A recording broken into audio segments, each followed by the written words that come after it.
ఈ ప్రపంచం ఎన్నో రహస్యాలను దాచుకుని ఉంది. కొన్ని ప్రశ్నలకు సమాధానం లభిస్తాయి, కానీ కొన్ని ప్రశ్నలకు సమాధానాలు దొరకవు. అలాంటి అన్సాల్వ్ మిస్టరీస్ గురించి ఈ వీడియోలో తెలుసుకుందాం. ఈ వీడియో ఎంతో ఇంట్రెస్టింగ్ గా ఉండబోతుంది. Let us start the video.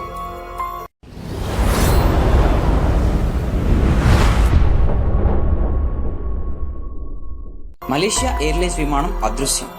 ఇది ఒక విచిత్రమైన సంఘటన. 200 మందికి పైగా ప్రయాణికులతో బయలుదేరిన ఒక విమానం అదృశ్యమైంది. ప్రపంచమంతా దీన్ని వెతికినా ఇంకా స్పష్టమైన సమాధానం అయితే లేదు. మలేషియా ఎయిర్లైన్స్ కు చెందిన MH370 కథ ఇది. ఇది సాధారణ ట్రావెల్ స్టోరీ కాదు. ఇది విమాన చరిత్రలోనే అతిపెద్ద మిస్టరీ. అది మార్చ్ 8, 2014 కొల్హాంపూర్ అంతర్జాతీయ విమానాశ్రయంలో మలేషియా ఎయిర్లైన్స్ MH370 227 మంది ప్రయాణికులు 12 మంది సిబ్బందితో కలిసి బోయింగ్ 777 విమానంలో చైనాలోని బీజింగ్ కు బయలుదేరింది. విమానం టేకాఫ్ అయిన కేవలం 38 నిమిషాల తరువాత మలేషియా ఎయిర్లైన్స్ ట్రాఫిక్ కంట్రోల్ నుండి కనెక్షన్ కట్ అయింది. రేడార్లో చివరిసారిగా విమానం మలాకా స్ట్రెయిట్ వైపు వెళ్ళిందని కనిపించింది, కానీ విమానం ఎక్కడికి వెళ్ళింది అని ఎవ్వరికీ తెలియలేదు. ఇది ఒక పెద్ద మిస్టరీగా మారింది. ప్రపంచవ్యాప్తంగా ఏవియేషన్ నిపుణులు, ప్రభుత్వాలు, రీసెర్చర్లు ఈ మిస్టరీని ఛేదించే ప్రయత్నం చేశారు, కానీ అసలు ఈ విమానానికి ఏమైందో ఎవరూ ఖచ్చితంగా చెప్పలేకపోయారు. MH370 హైజాక్ కు గురయ్యిందేమో అని భావించారు, కానీ విమానం హైజాక్ కు గురైనట్లుగా ఎటువంటి ఖచ్చితమైన సమాచారం లేదు. నిజంగా విమానం హైజాక్ కు గురై ఉంటే హైజాకర్ల దగ్గర నుండి ఏదో ఒక డిమాండ్ వచ్చేది. అటువంటి డిమాండ్ అయితే ఏదీ రాలేదు. అలానే విమానంలో ప్రయాణించే ప్రయాణికులు కూడా ఎవరు అనుమానాస్పదంగా కనిపించలేదు. పోనీ విమానంలో ఏదైనా సాంకేతిక లోపం వల్ల ఇది కూలిపోయిందా అనుకున్నారు, కానీ ఇందుకు అవకాశం లేదు. బోయింగ్ 777 విమానం 1 కాదు 2 కాదు, అత్యంత ఎక్కువగా లాంగ్ డిస్టెన్స్ చేసిన విమానాల్లో ఒకటి. ఇలాంటి విమానంకు సాంకేతిక లోపం వచ్చే అవకాశమే లేదు. ఈ సంఘటన జరిగిన కొన్ని సంవత్సరాల తరువాత కొన్ని విమాన భాగాలు ఇండోనేషియా మహాసముద్ర ఒడ్డున తేలాయి. ప్రత్యేకంగా ఫ్రాన్స్ కు చెందిన ఏవియేషన్ వద్ద ఒక వింగ్ పీస్ దొరికింది, కానీ విమానం అసలు ఎక్కడికి పోయిందో చెప్పలేకపోయారు. దీనిపై అనేక సర్చ్ ఆపరేషన్లు జరిగాయి, కానీ ఇప్పటికీ విమాన శకలాలు ఎక్కడ ఉన్నాయో ఖచ్చితంగా చెప్పలేకపోయారు. ఈ ఘటనలో 29 మంది ప్రాణాలు పోయాయి, కానీ వారి కుటుంబాలకు కనీసం ఒక్క క్లూ కూడా లేదు. అసలు ఆ విమానానికి ఏమైంది, విమానంలో ఉన్న ప్రయాణికులకు ఏం జరిగింది అనే ప్రశ్నలకు ఇప్పటికీ ఎటువంటి సమాధానం లేదు. ఇంకా ప్రపంచం మొత్తం కూడా MH370 విమాన రహస్యాన్ని ఛేదించే ప్రయత్నంలోనే ఉంది. అలెగ్జాండర్ మహారాజు సమాధి. ప్రపంచాన్ని గెలిచిన మహాయోధుడు ఎక్కడ సమాధి చేయబడ్డాడో తెలియకపోవటం ఒక అద్భుతమైన మిస్టరీ. అలెగ్జాండర్ 328 BC బాబిలోన్ నగరంలో అనారోగ్యానికి గురై మరణించాడు. కొంతమంది అతనికి విషప్రయోగం వల్ల మరణించాడని అంటారు. మరికొందరు మాత్రం ఆయనకు మలేరియా లేదా టైఫాయిడ్ వచ్చి చనిపోయాడని భావిస్తారు. అలెగ్జాండర్ సమాధి గురించి కొన్ని ప్రాచీన కథలు ఉన్నాయి. చరిత్ర కథల ప్రకారం మొదట అతని శరీరాన్ని బాబిలోన్ నుండి మసిడియాలోని ఏగే అనే చోట ఖననం చేయాలని నిర్ణయించుకున్నారు, కానీ మార్గం మధ్యలో అలెగ్జాండర్ యొక్క జనరల్ శరీరాన్ని దొంగలించి ఈజిప్టుకు తీసుకెళ్లాడని, అతని శరీరాన్ని మొదట మెంఫిస్ నగరంలో ఖననం చేయబడింది.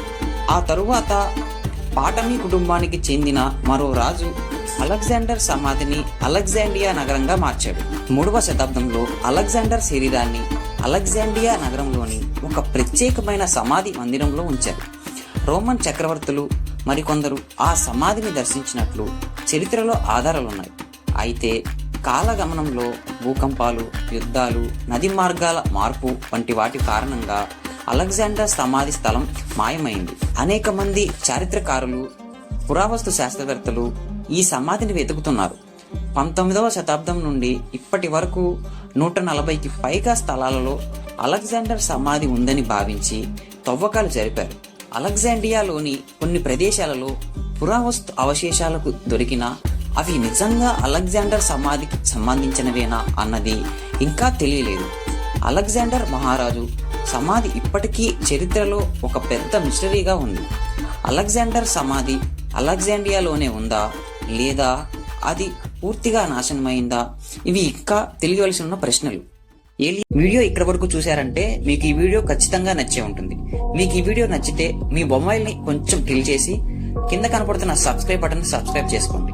అలానే పక్కనే ఉన్న బెల్ ఐకాన్ని ఆల్లో ఉంచండి. అప్పుడే మేము చేసే వీడియోస్ అన్ని మీకు ముందుగా అందుతాయి. అలానే వీడియోకి ఒక లైక్ చేసి మీ ఫ్రెండ్స్ అండ్ ఫ్యామిలీకి షేర్ చేయండి. ఇక పదండి. టాపిక్స్ అన్న పేరు వినగానే మన మదిలో అనేక ప్రశ్నలు రేకెత్తుతాయి. అసలు నిజంగానే ఏలియన్స్ ఉన్నాయా, స్పేస్ షిప్స్ ఉన్నాయా అని ఇలా ఎన్నో రకాల వాదనలు వినిపిస్తూ ఉంటాయి. అలాంటి స్టోరీనే ఇది. 1989లో లిండా అనే మహిళ తన భర్తతో కలిసి ఎంతో హ్యాపీగా నివసిస్తూ ఉంది. ఆమె జీవితం సరదాగా సాగిపోతుంది. కానీ ఒక రోజు రాత్రి జరిగిన సంఘటన ఆమెను ప్రపంచవ్యాప్తంగా ఫేమస్ చేసింది. లిండా చెప్పిన కథ ప్రకారం ఆమెను కొన్ని ఏలియన్స్ తన అపార్ట్మెంట్ నుండి కిడ్నాప్ చేసి ఒక UFOలో తీసుకుని వెళ్లారు. ఈ సంఘటన మధ్యరాత్రి 3 గంటల సమయంలో జరిగింది. లిండా చెప్పిన వివరాల ప్రకారం ఆమె తన బెడ్రూమ్ లో నిద్రపోతూ ఉండగా ఒక్కసారిగా ఎక్కువ వెలుతురుతో కూడిన లైట్ ఒకటి ఆమె గదిలోనికి ప్రవేశించింది. ఆమె శరీరం తన నియంత్రణలో లేకుండా వెయిట్లెస్ గా మారిపోయి ఆ బీమ్ ద్వారా పైకి లాగబడింది. ఆమెను ఒక స్ట్రేంజ్ రూమ్ లోనికి తీసుకుని వెళ్లి అక్కడ మెడికల్ ఎగ్జామినేషన్ జరిపారు. అని వారు చూడటానికి హ్యూమనాయిడ్ లాంటి గ్రే కలర్ ఏలియన్స్ లో ఉన్నారని, కొంత సమయం తరువాత ఆమెను తిరిగి అదే స్థలంలో వదిలేసి వెళ్లిపోయారని లిండా చెప్పింది. లిండా చెప్పిన ఈ కథ చాలా మంది నమ్మలేకపోయారు. కానీ ఇది సీరియస్ గా మారింది. ఎందుకంటే ఈ సంఘటనను చూసిన కొంతమంది సాక్షులున్నారు. అమెరికాకు చెందిన ఒక గవర్నమెంట్ అధికారి మరియు ఆయన బాడీగార్డులు ఒక కారులో ప్రయాణిస్తూ ఉండగా ఓ మహిళ గాలిలో తేలుతూ చూశారు. ఆ వ్యక్తి ఓ ఇంటర్నేషనల్ పొలిటికల్ లీడర్ అని కొందరు నమ్ముతున్నారు. కానీ అతని అసలు పేరేంటో ఇప్పటికీ బయటికి అయితే రాలేదు. కొంతమంది శాస్త్రవేత్తలు, న్యూరో సైకాలజిస్టులు చెప్తున్నట్లు స్లీప్ పారాలసిస్ అనే ఫినామినా వల్ల ఇలా అనిపించి ఉండవచ్చు అని అంటున్నారు. మరికొందరు ఈ కథ పూర్తిగా ఖండిస్తూ ఇది లిండా ఊహ మాత్రమే అంటున్నారు. నెట్ఫ్లిక్స్ డాక్యుమెంటరీ ద్వారా ఈ కథ మరింతగా పాపులర్ అయింది. ఏలియన్స్ నిజంగా ఉన్నారా, లిండా చెప్పింది నిజమా లేక ఫేకా అని మిగిలి ఉన్న ప్రశ్నలు. వీటికి కూడా ఇప్పటి వరకు సమాధానం అయితే ఏమీ దొరకలేదు. ఇక ఈ వీడియోకి ఇంతే ఫ్రెండ్స్. మరొక ఇంట్రెస్టింగ్ వీడియోతో మళ్ళీ కలుద్దాం.